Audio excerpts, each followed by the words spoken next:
Well, he's had struggles, but Sam Bradford is also seeing a lot of success with the Vikings, and a big part of that is thanks to his coach, Scott Turner. It's been a week, to say the least, for Scott, trying to revamp QB play while also dealing with the departure of his father, Norv Turner, as offensive coordinator. Dawn Mitchell has more from D.C. and is standing by live.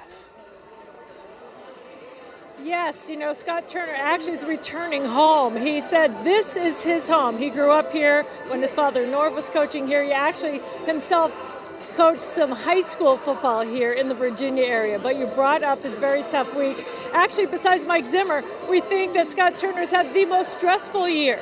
He saw Teddy Bridgewater go down. He has a great relationship with him. He also had to get Sam Bradford up to speed fast. And then, of course, the departure of his dad. So I sat down with Scott, and he was very candid about that and the changing of power for the Vikings.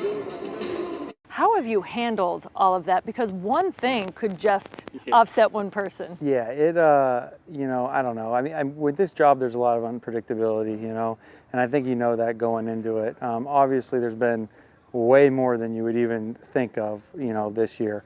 And, I guess what I do is just take it as it comes, and keep my head down and keep grinding. And, these guys count on me to come and give them information every day and be there, and get them ready to play. So, I got to do it. This last week, for example, I mean, my dad, resigned and he left it, but, they weren't going to move the game back. We still had to play Detroit and Sam was coming in later that afternoon, and I needed to be ready to get him ready to go play and play well.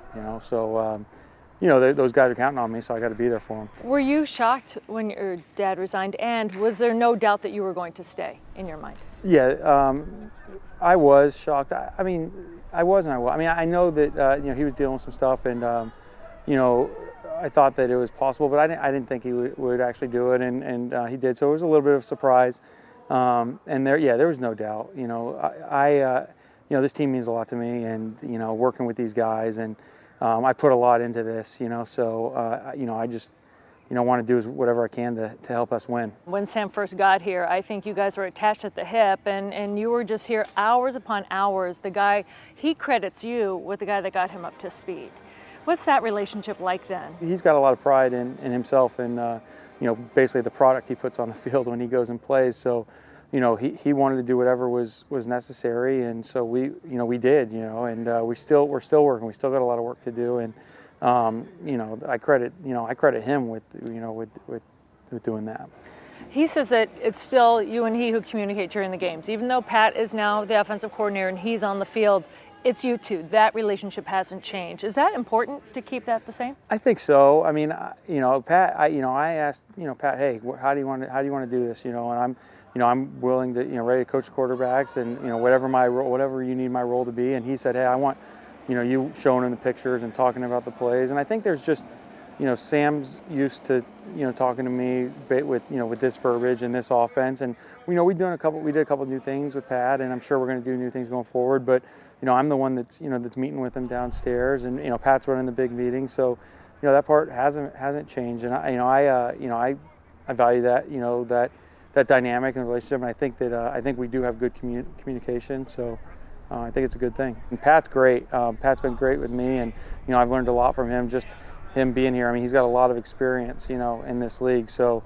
Just talking to him, and us talking about how we want to read things, or how we want the quarterback to look at something, and how this play should be executed. I mean, I think it's making me a better coach, and so our communication's been outstanding. And what's the biggest thing you've learned from your dad, you think, positive that keeps you going forward? The list goes on forever.